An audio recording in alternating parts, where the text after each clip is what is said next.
What's up, Buffs fans? Welcome back to our Sko Buff Sports live show. I'm your host, JR Weeks. And I'm Jada Shore. We have an exciting episode for you today, so let's get into it. We begin with the men's basketball team that continues to slump as the Buffaloes fell to 78-63 in last Saturday's matchup against the Arizona Wildcats. After a close first half, Colorado was unable to find rhythm from the floor, shooting 44% from the field, while Arizona shot 56%. Julian Hammond led the third led the CU Buffaloes with 19 points and 4 assists, while Anthony De La Rosa led the Wildcats with 20 points and went 6 of 9 from the three. Following Arizona, they would extend their losing streak to 9 games in a nail-biter loss against Arizona State on Tuesday. The Buffs would lose 70-78 after the Sun Devils were able to make their free throws late in the game. Senior Trevor Baskin put up 19 points with 4 rebounds, but 18 from ASU's Adam Miller was enough to pull it out. The loss puts Colorado in a 0-9 conference play. The men's basketball team will take a trip to Fort Worth, Texas this weekend to take on the TCU Horned Frogs. The Buffs still look to remedy their turnover and rebounding struggles as they continue their search for their first Big 12 win. TCU's Noah Reynolds and Ernest Udeh Jr. led the charge for the Horned Frogs, although Colorado's chances at postseason play are slim to none. They still have 10 conference games to play. The series record between these two teams is tied at 2 wins apiece. TCU comes into the match hoisting a 10-10 record, 3-6 in the Big 12, while the Buffs sit at 9-11, 0-9 in conference play. Tip-off is set for Sunday at 2 p.m. The Buffaloes then finish off their road trip next week, traveling to Salt Lake City to face the Utah Utes. This will be the first and only matchup this season between the former Pac-12 rivals, where Colorado leads the series 34-30 all-time. The Utes are 3-2 at home in Big 12 play, while the Buffaloes are still winless in their true road games this season. Senior guard Gabe Madsen leads the Ute charge, averaging 14.5 points per game. Tip-off is set for 7 p.m., and the game can be viewed on ESPN+. Now, it's time for this week's trivia question. With this year's disappointing 0-9 start to conference play, your question for this week is, when was the last time the Colorado Buffaloes men's basketball team went on a 9-game losing streak? Stay tuned for the reveal later in the show. We have some brighter news for the men's basketball team, pun intended. Colorado alum Tristan Del Silva has been on fire in his rookie season. The Orlando Magic forward has been named the NBA Rising Stars roster, joining 9 other rookies in a 28-player pool that will be divvied up into tournament teams. The Forever Buff is averaging 9 points, 4 rebounds, and 2 assists per game on the Orlando Magic, who have been relying on young talent like Del Silva after the injuries of several star players. NBA.com ranked Del Silva at number 7 in Rookie of the Year race. The Rising Stars tourney will take place Friday, February 14th, with the winning team set to participate in the inaugural NBA All-Star Tournament. Frida Foreman's mastery of deep-range shooting led the Buffs on Saturday against number 10 Kansas State. The Wildcats were without their best player, Okoye Lee, for the first time, and it showed in the matchup. The Buffs overwhelmed K-State down low, tallying 40 points in the paint. Colorado also locked down on defense, holding their third most efficient offense in the nation at the time to 37% of shooting. In the end, the Buffs sped away from the Wildcats to upset the Big 12 foe 63-53. This is the second top 25 team upset for the Black and Gold this season, as a few weeks back, J.R. Payne's crew shocked then number 14 West Virginia. After their win over Kansas State, women's basketball went to Utah to face BYU on Wednesday. The Buffs were led by Namir Dew's 22 points off the bench and Sarah Rose Smith's 13-rebound night. Colorado led by 9 at halftime, but the Cougars were able to tie it up in the third quarter. In the closing seconds, freshman Tabitha Benson hit a massive go-ahead 3 and stood tall at defense to secure the victory. The Buffs were able to sneak out of Provo with a 67-66 win for their first road game in the Big 12 season. Women's Hoops returns home to face the Texas Tech Raiders on Sunday. In this historic matchup renewed in the Big 12, the Buffs have only beaten the Red Raiders 5 times compared to the 18 losses. Guards Jasmine Shavers and Bailey Maupin led Texas Tech as the tandem in combining for 28 points per game. Both squads are struggling in Big 12 play, though CU's win over BYU placed them 2.5 games above the TTU in the standings. Tip-off in Boulder is on Sunday, set for 2 p.m. on ESPNU. CU continues its homestand on Wednesday with a pivotal matchup against the Arizona Wildcats. The Wildcats come into the matchup half a game ahead of the Buffs in the Big 12 standings. U of A will look to keep its upper hand in the rankings with offensive help of Jada Williams, a sophomore guard, averaging 12.4 points per game. And on defensive side, the Buffs have to keep their eyes out for Brea Cunningham, a sophomore forward, averaging close to 2 steals and blocks per game. The Buffs and Wildcats will tip off from CU Events Center at 7 p.m. on ESPN+.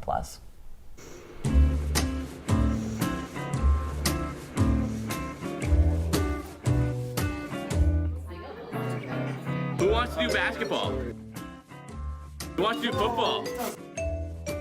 Who wants to do soccer? Who wants to do volleyball? That's so sick. Did Christian just say that? Videography. Anyone want to do that? Good afternoon, Buffs fans.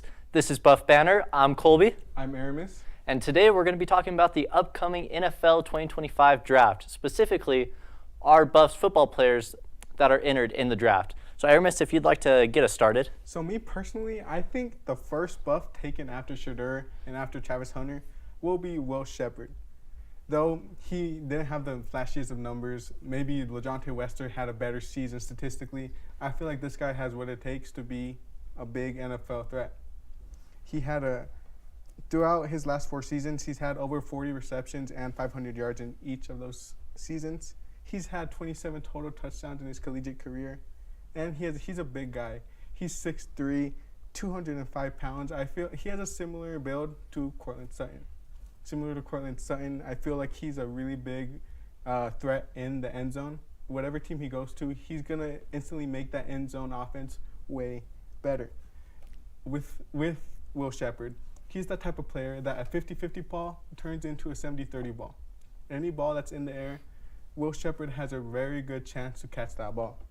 You know, I think Will Sheppard, there are, of course, concerns about his top speed, so I think his pro day or if he gets invited to the combine, whatever, that's going to be a big factor in where he's drafted. I think he could definitely be the third Buff off the board. But, you know, like I said, concerns with top speed, and, of course, it depends what kind of wide receiver teams want. He's, I don't see him being like a wide receiver 1. I see him starting out definitely as a wide receiver 3 if he starts right away anyways. And really, wide receiver-wise, for the Buffs, I kind of like Wester better. 930, almost 1,000 yards on the season, a lot faster, bigger plays, more explosive. I think more teams are going to be looking for a faster, more explosive player. I feel you. I really like Wester too. I just feel the problem with Wester is his size. I feel like it's very hard to get a good small receiver like him in the NFL. He's going to be taking a lot of hits. He's a very light guy as well, so his body's going to be taking a lot of damage in the NFL. And he is a fast guy, but I feel like every team already has a really good fast guy. If you look at the teams that are at the top, they have a fast guy, and a lot of them that are struggling to get past, like the Chiefs, the big teams, don't have that 50-50 ball guy. That guy that you can just throw it up to him and you can catch it. I feel like Will Sheppard brings a lot more explosive plays to a team than LaJohntay Wester can. I feel like LaJohntay Wester is really good, but he has problems catching the ball against his body. Yeah, I won't argue with that.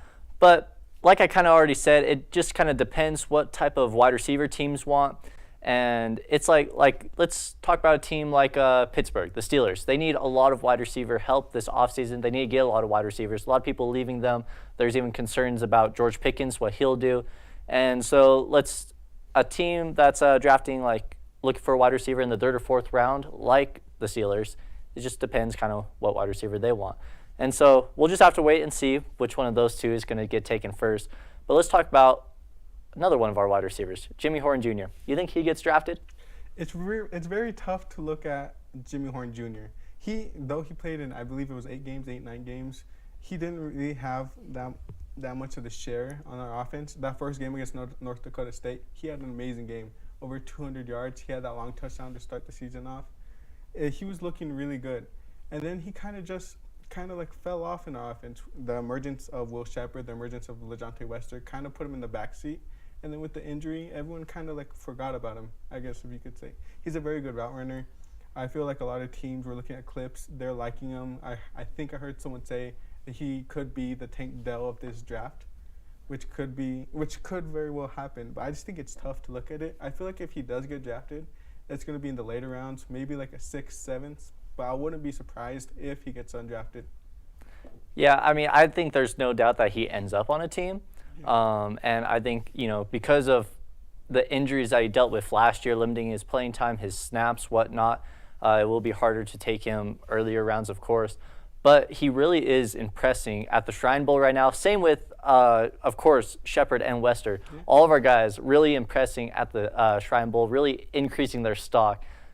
But Jimmy Horn Jr., that's big for him, considering how much playing time he got this past year because of injuries, like I said. And so depending on how he does on the combine, that'll definitely move him up if he does well. If not, we'll just have to see how he does in those.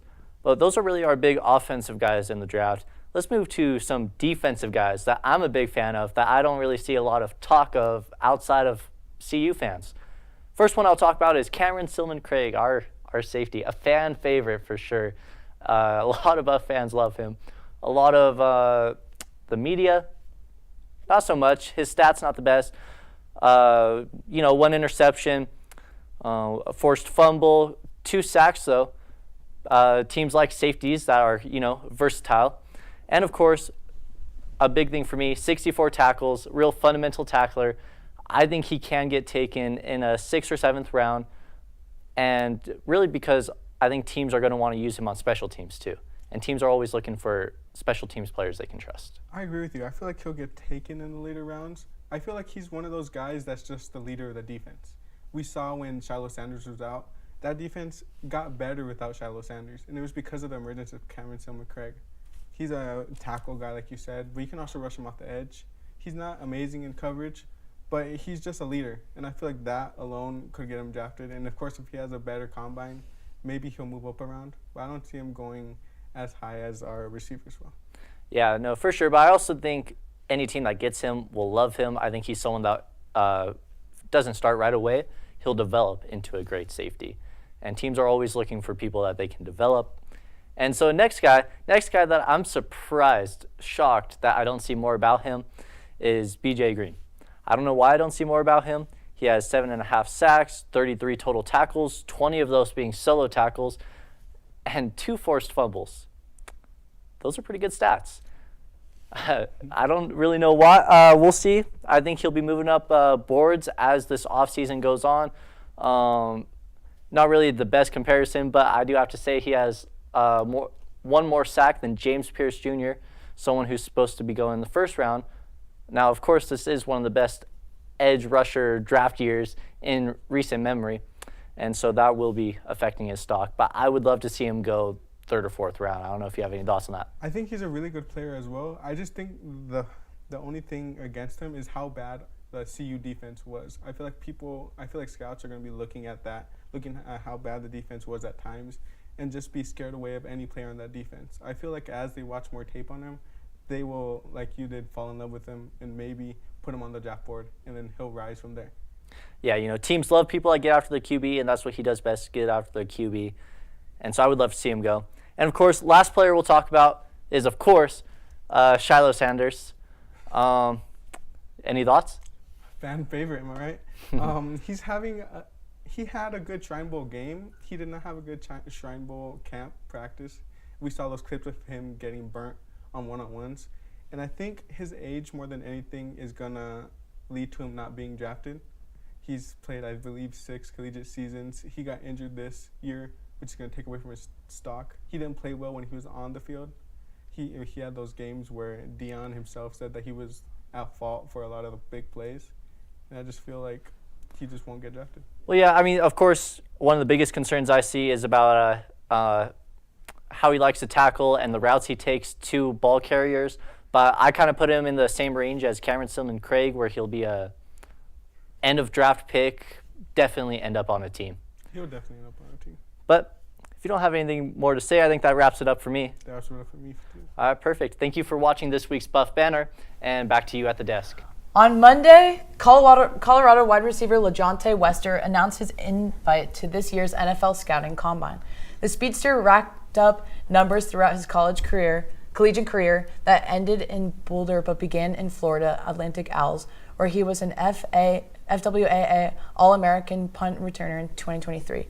As a receiver, Wester finished 6th in FBS history with 326 catches, 74 of which were with the Buffs in 2024. Wester also had 931 yards and 10 touchdowns in black and gold last season, slowly but surely building his stock ahead of April's NFL draft. Last night was the 100th annual East-West Shrine Bowl. 6 Buffs were extended invitations to participate in a week of practice and a game. The selection committee picks NFL caliber players to attend. Shedeur Sanders, LeJohntay Wester, Will Sheppard, and Jimmy Horn Jr. represented the offense. Defensive backs, Cameron Silman-Craig and Shiloh Sanders were the lone participants of the secondary. Wester impressed in practice, earning a combine invite from his efforts. Shiloh and Sheppard had the only notable playing time in the game. Sheppard had a 20-yard snag. On defense, Shiloh had a pass breakup. Other players used the time to speak with NFL scouts. Colorado's football spring game is set. Saturday, April 19th, has been scheduled for this year's Black and Gold Day, where the Buffaloes will take to Folsom Field for the first time since adding 17 transfers and 13 high school recruits. Official spring practices begin on March 11th with a battle for the starting quarterback spot ready to ignite between Liberty Flames transfer Caden Salter and highly touted prospect Julian Lewis. Over the weekend, the Buffs Nordic team traveled to Bozeman to compete in the Montana State Invitational. On the women's side, both Tilde Bangman and Astrid Lund put up an impressive performance and stole both silver and bronze. The rest of the women's team earned their spot on the podium, sitting in first after an impressive 92 points. As for the men's, Will Koch finished the race in third, with the rest of the men's team not being far behind, placing fourth, as a team with 68 points. Overall, CU scored 314 points, securing third place on the podium after a hard fight to stay ahead of Alaska Anchorage. The Nordic team will be back on the track mid-February in Fairbanks, Alaska. After a short break from racing in January, the CU Alpine team will be hitting the slopes in Bozeman at the Montana State Invitational on Monday and Tuesday. After dominating their last race in Copper, Colorado, winning 3 out of the 4 races, the Buffs have a good outlook for their next race in Montana. This will be their kickoff to their February race season and set of qualifying races for the national championship. With their competition fired up and a team ready to race, the Buffaloes are looking confident at their chances to hold the NCAA title. It was conference prediction week for women's lacrosse as the Buffs were selected to finish second this season in the Big 12 preseason poll. CU also had 3 preseason all Big 12 honorees that include a pair of juniors. Midfielder Lily Azani, defender Jess Peluso, graduate attacker Madeline Pisani earned an all-conference honor and was selected as the preseason Big 12 Attacker of the Year. Colorado kicks off the 2025 season 2 weeks from today in a rematch of last season's Pac-12 championship game against the Stanford Cardinals. The women's golf squad started their spring season today. The team is in Mexico competing at the Collegiate Invitational at Guadalajara. Luckily for the Buffs, they have escaped the snow and hopefully find the greens. The second and the final round will be played tomorrow. Find out about the tournament's result on our website over the weekend. The track and field team will split its forces this weekend. The long-distance team is competing in the Terrier Classic at Boston University. The team will try and take advantage of being at sea level to make a push for qualifying times for nationals. The rest of the team is competing here at CU in the Colorado Invitational. The tennis team steamrolled over the CSU Rams last Sunday. The 6-1 showcased a lot of strong performances. New doubles team Lara Alexin and Mila Stanojevic were impressed in the Rocky Mountain Rally. Head coach Anthony Palm has been adamant on improving doubles play. That group was one of the 2 doubles pairings to win their matches. The Buffs now travel to take on IU Indianapolis on Saturday. The team will look to stay undefeated, currently 3-0. Hey Buff fans, I'm Kieran Walker bringing you this week's top 6 plays in Colorado sports. We're getting right into it, starting off with women's basketball at number 6. Upset against number 10 Kansas State. Little pass there from Sarah Rose Smith to Joanna Teeter, and she gets the 3 right off that play, and the Buffs take the lead late in the third quarter. Number 5 coming in here, we've got a Buffs alum. We've got Spencer Dinwiddie, and he's going to run up the middle here and he's going to dunk on Shea Gilgeous-Alexander. What a play there by the Buffs alumni in the NBA. Moving into number 4, we got some men's D2 hockey. And this is a bit of an interesting one. We have one we don't see every day, that's for sure. Looking over at the penalty box, we have Arthur Street in there for high sticking. And Buffs goaltender Dylan Lawrence gives him a little pat on the head there, saying no hard feelings, buddy, it all happens. And moving into number 3, going into the women's hockey team, DU came in this past weekend, and look at this. DU goaltender Megan Cunningham keeping score on the bench for her Pioneers team. I guess goalies are multitasking. If this isn't multitasking 101, then I don't know what is. Moving into number 2, we've got women's basketball again in that same Kansas State game. And K-State trying to tie it up with 1 minute left in the 4th quarter. And it's blocked by Jade Masagayo. What a play there. Keep the Buffs on top. And moving into number 1, we've got men's basketball here. And we've got a slam from Bangot Dak. What can he not do? Number 8, the sophomore, put his Buffs back on the board. And ladies and gentlemen, we had some incredible plays for you this week. Those are our top 6 plays of the week. I'm Kieran Warger, sending you guys back to the desk.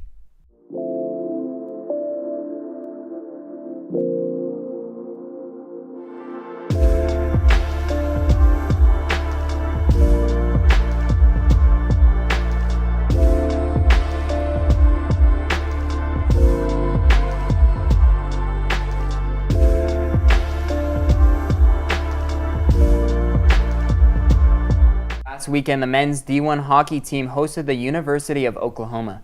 Playing 2 games against the Sooners, the Buffs impressed. CU went into the set of games ranked number 24 in the ACHA conference. Oklahoma was all the way up at 15. The visitors got the best of the Buffs on night 1, winning 3-1, but the Buffaloes came back with a victory to split the series, winning 2-1. Luckily for you hockey fans, the men's hockey team has 2 more home games this weekend. They'll be at the CU Rec Center Ice Rink. Both nights, the Buffs will face off with the Grand Canyon Antelopes, who are ranked 14th in the conference. Tonight, the first game is at 8 p.m. Mountain Time, and tomorrow, they'll drop the puck at 7. As always, if you're not up for braving the cold, make sure to watch these games live right here on the SCO Buffs Sports YouTube. And if you're feeling friendly, like and subscribe. The D2 Buffs played their final home game of the season against the MSU Denver Roadrunners on Sunday, January 26th. The number 2 ranked BMHC Roadrunners shut out the number 1 ranked Buffs 2-1 in Boulder. Forward Oven Trevino put the Roadrunners on the board early in the first period, while Charlie Krause sealed the game late in the 3rd. Still sitting at the top of the conference with a solid record of 16-7 this season, the D2 team is on a non-conference Arizona road trip as they will be taking on Northern Arizona Friday at 8:30. Then on Saturday, they'll travel to Tempe to play Arizona State Sun Devils. The Buffs just have a 1-point lead in the BMHC above MSU Denver and will head to this weekend, hoping to extend their lead through non-conference wins. The CU women's hockey team had a busy weekend with 3 games played at home. Friday and Saturday saw matchups against the Miami of Ohio Redhawks. The number 4 ranked CCWHA Redhawks walked away with a series sweep on Sunday versus the Denver Pioneers. The Denver Pioneers traveled to Boulder as the home team against the Buffs. The first 2 periods were eventful, while the 3rd period saw little action. The Buffs walked away with a 2-1 victory over their in-state rival this weekend. This weekend, the team will be on their first bye of the semester as they prepare to travel to face Grand Canyon University on the road next week. The club baseball team has found their new coaching staff for this spring. The Buffs introduced Mark Goodman as the new head coach, who's coming from Colorado School of Mines. They also hired 2 new assistant coaches, Matthew Hunter, a sharp-minded hitting coach, and Raul Villarreal, who will work on defense and pitching. They began their season round robin against big names like Texas A&M, Iowa, and Texas this spring.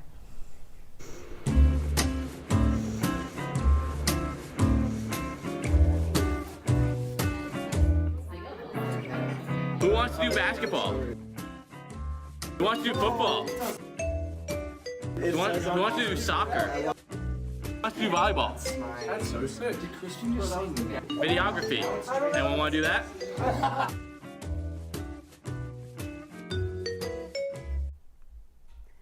What's up, Buff fans? I'm Avery Childs, here to bring you this week's Rapid Fire. Starting off the weekend tonight, we've got the men's D1 hockey team at home to take on Grand Canyon University at 7.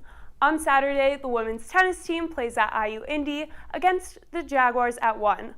Moving into Sunday, our women's basketball team takes the arena at home against Texas Tech at 2. And finally, our men's basketball team will be at TCU to take on the Horned Frogs at 2, where you can stream on ESPN+. Buff fans, show up and be loud this week. I'm Avery Childs, and that was your Rapid Fire. Now it's time to reveal this week's trivia answer. So drum roll, please. As a reminder, we asked you when the last time the Buffalo's men's basketball team went on a 9-game losing streak. And drum roll again. The answer is 2008-2009 season. The Buffaloes finished their season losing their last 12 games. It's time for our tweet of the week. The Buffs posted a picture from the 2025 Shrine Bowl featuring some familiar faces. 5 Forever Buffs posted up with the Ralphie Horns. In the photo is Will Sheppard, LaJohntay Wester, Jimmy Horn Jr., Cameron Silman Craig, and Shiloh Sanders. Wester impressed so much at the event that he earned an invite to the NFL Scouting Combine. We'll all find out who is faster between Wester and Travis Hunter in a 40-yard dash. I have got to take Hunter on this one. All right, I'll take my boy Wester. Thank you for tuning in today, and as always, You heard it here first.